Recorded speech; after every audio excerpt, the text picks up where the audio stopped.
Ah, good day, everyone, and not too loud, but great shout out to the Viropocalypse out there. I'm the voice from South Germany in quarantine. This is now official my day 5. Just to give a little bit of a background, it is not official government implemented quarantine. So it is like a decision that I considered in a way myself, but with the doctor's permission.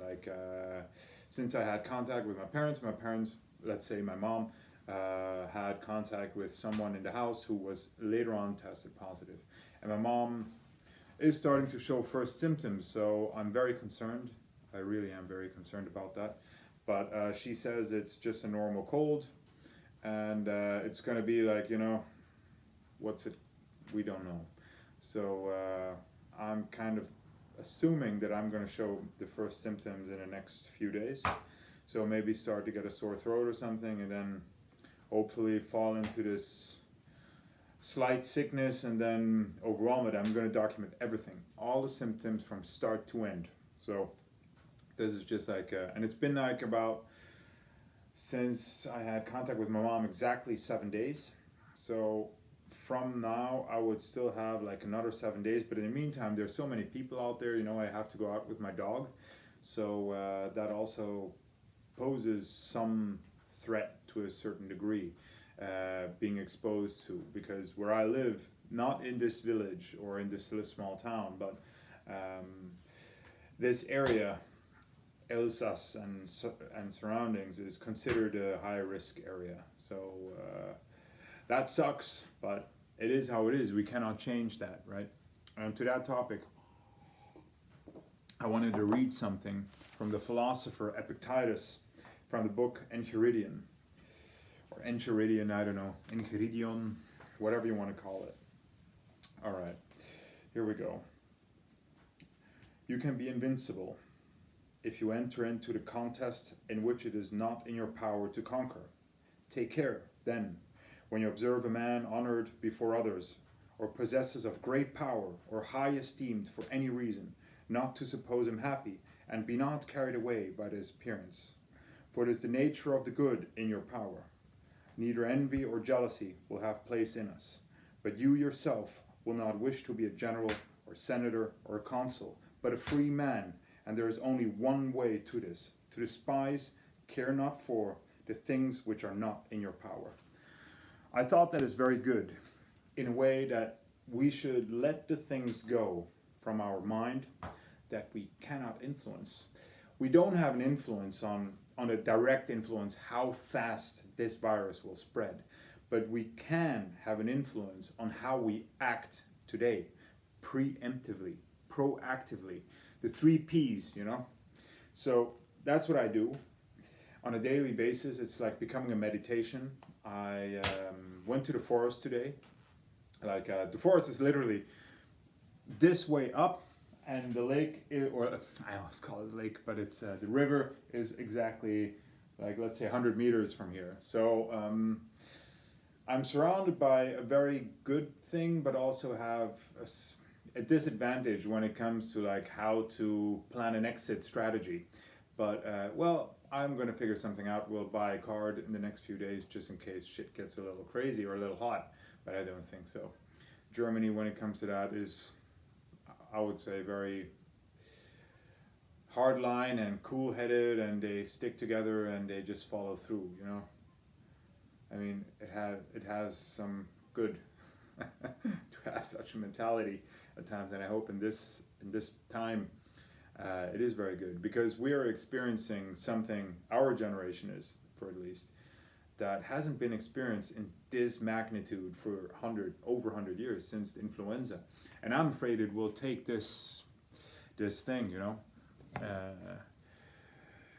the same death. I'm not sure about this death toll in number, but just think about,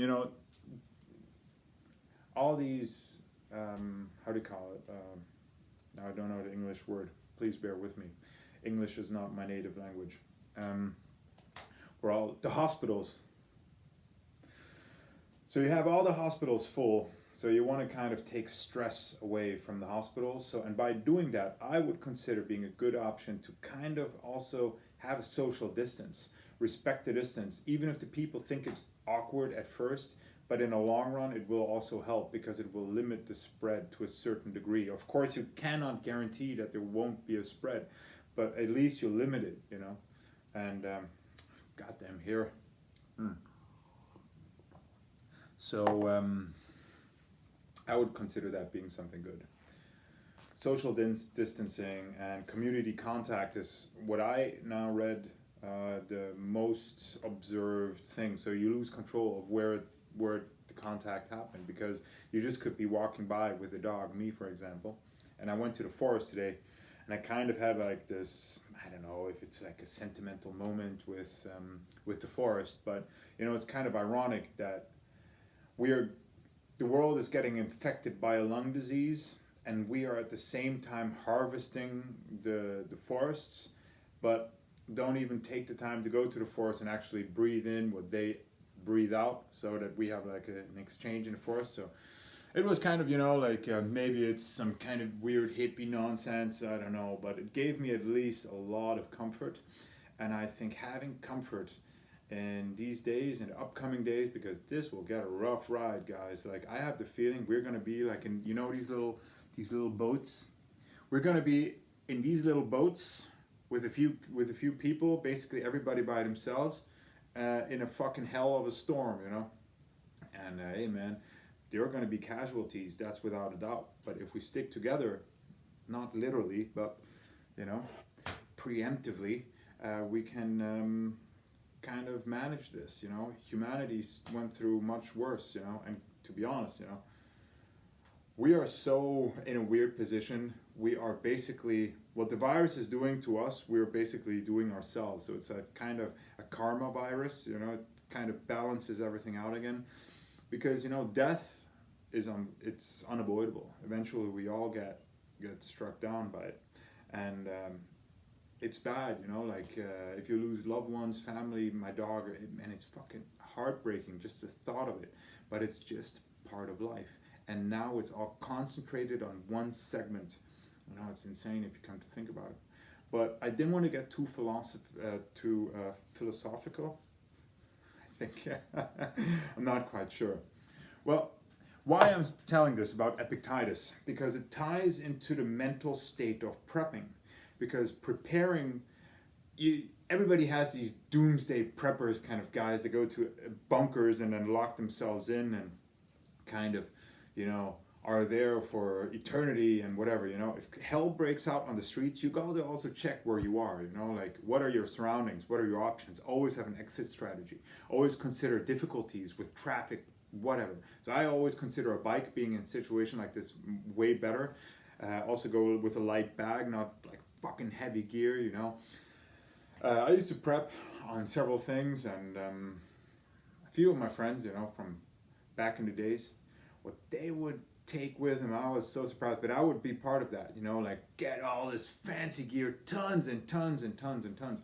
And if we would do like a hike, like a 15 to 20 kilometer hike, and that should be absolutely minimum what you can do a day. That weight, that will fucking pound you to the ground, really. And now that you have to avoid people, the stress level is up, that thing will be a fucking weight, will be fucking hell. So I would not consider stuff like that, but like acting like on a healthy diet, that's what I would consider one of the best prepper tips that I would come up with. Of course, avoiding every kind of contact, that's kind of obvious, but don't get too crazy about it, you know. I'm seeing like my American brothers and sisters over there going a little nuts, you know, with the whole gun buying. I understand it to a certain degree, but now at some point everybody can become your enemy.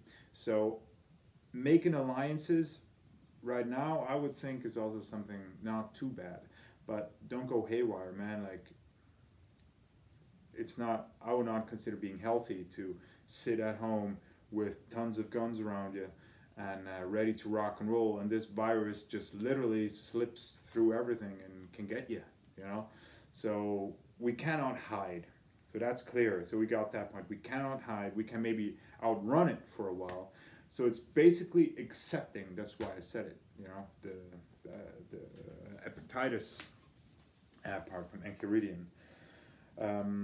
Accepting that part that we don't have control of, and changing everything else that we do have control of. So what can we change else? I spoke about this pretty much in every video, and I think I will do that continuously. Change the diet. That's also something you can do. I'm not changing the diet. That's so funny.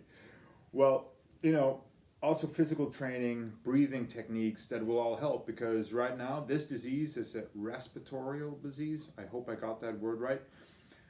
So it attacks your lungs. Also, eventually, it starts here and it will go down to your lungs. So you want to kind of avoid that happening. Drink a lot of liquid, teas, whatever, you know. And I consider that being the right mindset of a prepper, like, and not getting into the doomsday situation with, I don't know, whatever you got going. But I've seen a lot of these shows, and I thought it's very funny and all the craziness, and it's fun to watch also. But when shit hits the fan, really, be prepared to also adapt. That's also something I would consider being almost a key. Be able to adapt, because you can't shoot a virus with bullets. You know, that won't work. Of course, you can provide safety for your family in case somebody wants to come over and fucking rob you or whatever. That's hands down good. Go for it. You know. That should be always something you should consider. I think everybody should consider that, because in these days this is a real threat. But actually considering everybody a threat to you because of the virus, I don't think that's a healthy attitude. You know, that will drive you nuts. You know, because you will see everyone as an enemy. And I the other day had a situation like that. I was walking with my dog outside, and I was like, kind of, you know, being careful, nobody around, checking the wind, you know. Grabbing grass, you know, like, and checking, okay, the wind is this. I will just had that, no people down there, so that's good in case I'm infected, you know.